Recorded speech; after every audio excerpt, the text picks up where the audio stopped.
So good morning all of you. My name is Krishna Kumar. स्वागत करता हूं आपका बेरॉन लर्निंग एकेडमी में। जैसा कि आप सभी जानते हैं हमारी ये सी शार्प की सीरीज चल रही है, तो आज मैं सी शार्प की सीरीज में लेकर के आ गया हूं आपके लिए एक और नई वीडियो, जहां पर आज का हमारा टॉपिक है creating array with user input. आपको मैंने लास्ट वीडियोज में अपनी एरे के बारे में पढ़ा दिया था, रेक्टेंगुलर एरे के बारे में पढ़ा दिया था, प्लस एरे को कैसे हम रिवर्स कर सकते हैं उसको भी मैंने पढ़ा दिया था। सारी चीजें एरे के बारे में कवर हो चुकी थी। लेकिन आज का एक इंपॉर्टेंट टॉपिक जो है कि हम एरे तो क्रिएट करेंगे, लेकिन इस बार हम स्टैटिक वैल्यू नहीं दे रहे होंगे। हम वो जो एरे के एलिमेंट होंगे वो हम यूजर से इनपुट ले रहे होंगे और यूजर ही डिसाइड कर रहा होगा कि हमें एरे की लेंथ क्या रखनी है। हम एरे की लेंथ खुद से फिक्स नहीं कर रहे होंगे। तो ये हमारा आज का टॉपिक होने वाला है। तो आइए चलते हैं कंप्यूटर स्क्रीन पे और देखते हैं कैसे इसका प्रैक्टिकल हम परफॉर्म कर सकते हैं। तो आप देख सकते हैं यहाँ पर जो आपकी हेडिंग है आज की, creating array with user input, यानी कि आप एरे बना रहे होंगे लेकिन यूजर से इनपुट लेकर हैं। कैसे, आइए देखते हैं। उसको देखने के लिए हम लोग सबसे पहले विजुअल स्टूडियो 2022 जो मेरे पास है कम्युनिटी वर्जन, ये मैं ओपन कर लेता हूँ और हम यहाँ पर सबसे पहले एक न्यू प्रोजेक्ट क्रिएट कर लेते हैं। क्रिएट न्यू प्रोजेक्ट में मैं क्लिक करता हूँ, कंसोल ऐप में क्लिक करता हूँ और हम यहाँ पे प्रोजेक्ट का नाम देंगे और प्रोजेक्ट क्रिएट करेंगे। नेक्स्ट में क्लिक करते हैं, प्रोजेक्ट का नाम देते हैं console app create array with user input. ठीक है, ये मैंने प्रोजेक्ट का नाम दे दिया। अच्छा, ये प्रोजेक्ट का नाम और सोल्यूशन का नाम दोनों सेम है, मैं चेंज नहीं कर रहा हूँ और हम क्रिएट में क्लिक कर सकते हैं। ये नाम आप कुछ छोटा सा भी रख सकते हो, मैं बस ऐसे ही आपको समझने के लिए, जिससे याद भी रहे कि ये प्रोजेक्ट में ये टॉपिक पढ़ाया गया, इसलिए मैं क्रिएट कर दे रहा हूँ और हम क्रिएट में क्लिक करते हैं।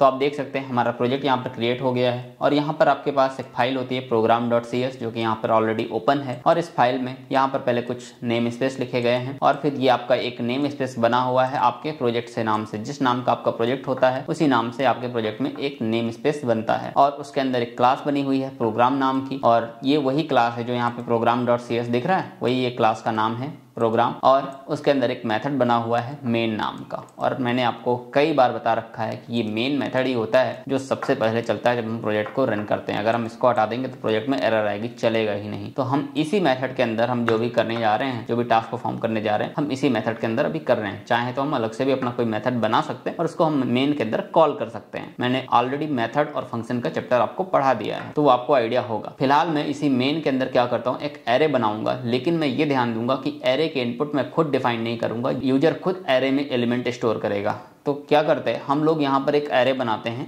स्टूडेंट का। ठीक है, तो स्टूडेंट का एरे अगर हमें बनाना है तो मुझे क्या करना पड़ेगा, सबसे पहले मुझे अगर स्टूडेंट का नेम स्टोर करना है तो मुझे एरे बनाने के लिए क्या करना होगा, सबसे पहले तो स्ट्रिंग लिखना पड़ेगा। स्ट्रिंग क्या है, डेटा टाइप है। क्योंकि मैं इस बार स्टूडेंट के नेम स्टोर करने वाला हूँ ना, तो मैं इंट टाइप का एरे नहीं बनाऊंगा, स्ट्रिंग टाइप का एरे बनाऊंगा। मैंने डेटा टाइप लिखा और डेटा टाइप के बाद क्या करना होता है, आपको याद होगा, स्क्वायर ब्रैकेट लगाना होता है, तो मैंने स्क्वायर ब्रैकेट लगाया।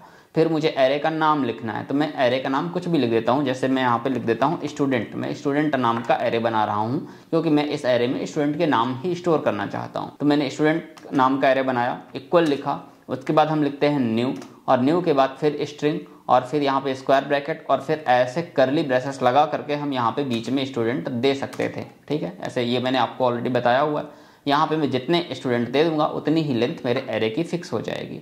लेकिन मैं नहीं चाहता कि मैं खुद लेंथ फिक्स करूं, तो मैं क्या करूंगा, ये करली ब्रेसेस के अंदर कुछ भी नहीं लिखूंगा, यानी कि मैं एरे की बॉडी यहाँ पे नहीं दूंगा। यहाँ पे बस मैं आपको सेमीकोलन लगा दूंगा। एरे मेरा बन गया, लेकिन जब मैं यहाँ पर खुद बॉडी नहीं दे रहा होता हूँ तो मुझे यहाँ पे लेंथ भी पास करनी होती है कि मुझे इस एरे की लेंथ कितनी रखनी है, ताकि मैं बाद में उस लेंथ के अकॉर्डिंग बाद में वैल्यू उसमें स्टोर कर सकूं। तो मैं यहाँ पर लेंथ दे देता हूँ कुछ भी, मैं यहाँ पे 2 दे देता हूँ। मैंने 2 लेंथ दे दिया, इसका मतलब कि इसमें 2 एलिमेंट ही स्टोर हो सकते हैं। बट मैंने क्या कहा कि ये हम डिसाइड नहीं करेंगे कि मैं यहाँ पर कितने एलिमेंट स्टोर करूँ या कितने स्टूडेंट स्टोर करूँ। ये यूजर खुद ही डिसाइड करेगा कि उसको कितने स्टूडेंट स्टोर करने हैं। तो जब यूजर से ही डिसाइड करवाना है तो हम क्या करते हैं, सबसे पहले यूजर से पूछ लें। यही मेन लॉजिक है। अगर यूजर से ही डिसाइड करवाना है तो सबसे पहले हम यूजर से पूछ लें कि आपको कितने स्टूडेंट स्टोर करने हैं एरे में। तो हम सबसे पहले यूजर से पूछने के लिए मैं यहाँ पर लिखता हूँ console.writeLine, console.writeLine, और राइट लाइन के अंदर हम यूजर को बोल देते हैं हाउ मेनी स्टूडेंट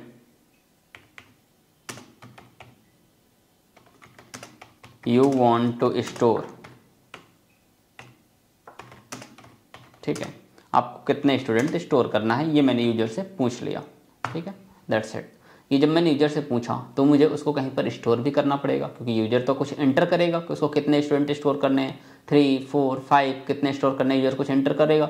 जब यूजर इनपुट देगा तो उसको इनपुट को हमें पहले कहीं पर रखना पड़ेगा। तो उसको रखने के लिए मैं यहाँ पर एक इंट टाइप का वेरिएबल बनाता हूँ, क्योंकि यूजर इंटीजर वैल्यू इनपुट करेगा। तो मैं यहाँ पर इंट टाइप का एक वेरिएबल बनाता हूँ और नम नाम का बना लेता हूँ या एलिमेंट नाम का बना लेता हूँ, और उसमें हम यहाँ पर console.read लाइन से रीड करके स्टोर कर लेंगे।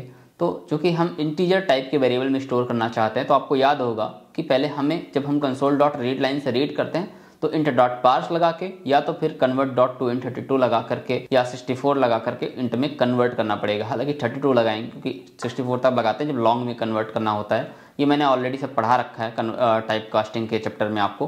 फिलहाल हम यहाँ पर int.parse लगाते हैं, int.parse लगाते हैं और console.read लाइन लिखते हैं, जिससे यूजर ने जो भी इनपुट किया होगा वो आकर के इस एलिमेंट में स्टोर हो गया होगा। अब इस एलिमेंट में स्टोर हो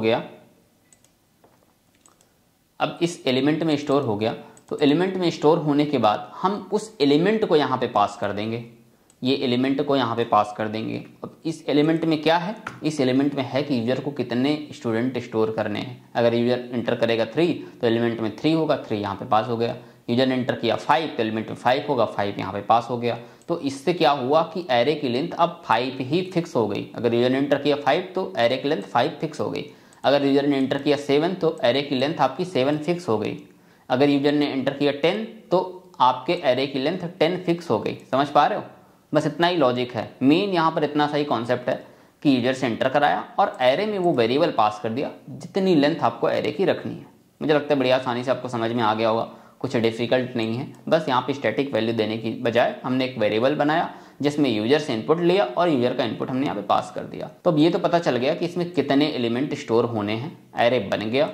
अब हमें क्या करना है कि यहाँ यूजर ने अगर 5 एंटर किया था, अभी हम मान के चल रहे हैं एक बार के लिए यूजर ने 5 एंटर किया, तो यहाँ पे आया होगा 5, यानी कि 5 एलिमेंट स्टोर हो सकते हैं। तो आप किस तरह से स्टोर कर सकते हो 5 एलिमेंट? आपको स्टोर करने के लिए मैंने आपको ऑलरेडी सिंटेक्स बताया हुआ है। आप लिखोगे एरे का नाम और यहाँ पर क्या करोगे, पहले इंडेक्स यानी कि 0 इंडेक्स में पहले कुछ स्टोर करोगे।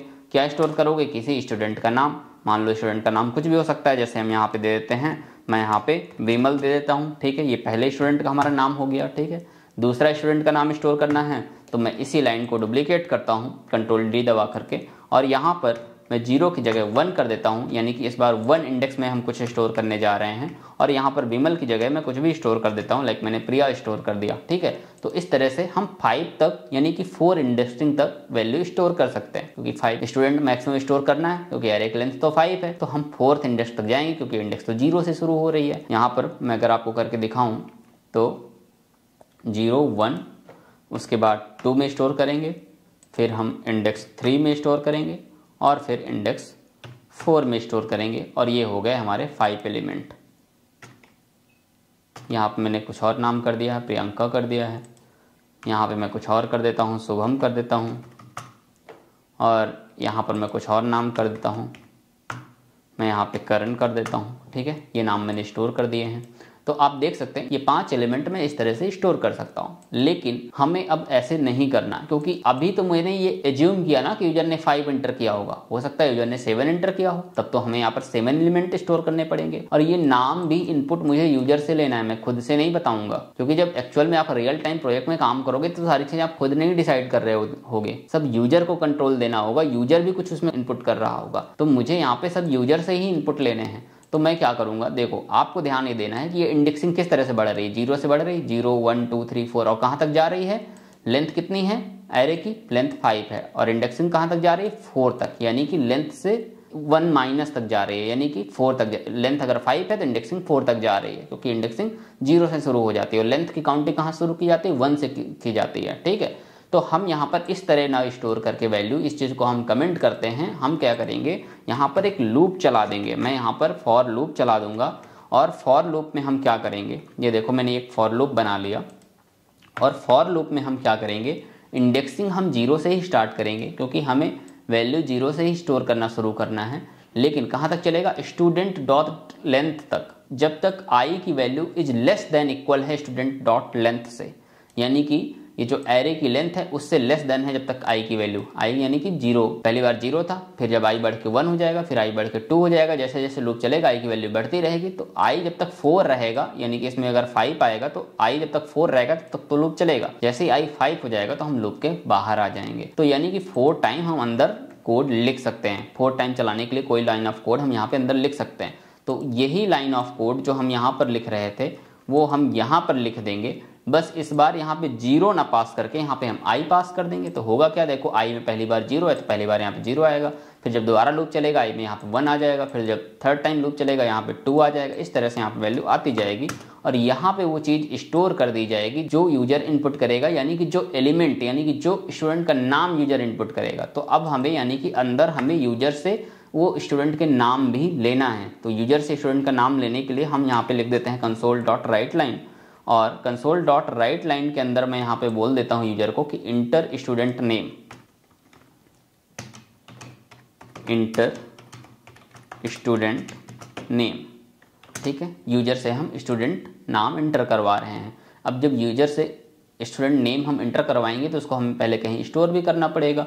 तो स्टोर करने के लिए हम इस वेरिएबल में इस बार स्टोर कर रहे हैं। अब ये नॉर्मल वेरिएबल नहीं, ये एरे है। ये देखो ये स्टूडेंट एरे है और एरे की किस इंडेक्सिंग में स्टोर करना है वो हमने आई पास कर दिया, ताकि पहली बार जब यूजर इंटर करे तो 0 में स्टोर हो, फिर जब दोबारा लूप चले दूसरी बार जब यूजर कुछ नाम इंटर करेगा 1 इंडेक्स में स्टोर हो, तो जब थर्ड टाइम लूप चले जब फिर से कुछ यूजर कुछ स्टूडेंट का नाम इंटर करे तो वो 2 इंडेक्स में स्टोर हो। इस तरह से ये इंडेक्सिंग बढ़ती जाएगी, आई की वैल्यू बढ़ती जाएगी, हर बार वैल्यू स्टोर होती जाएगी एरे में।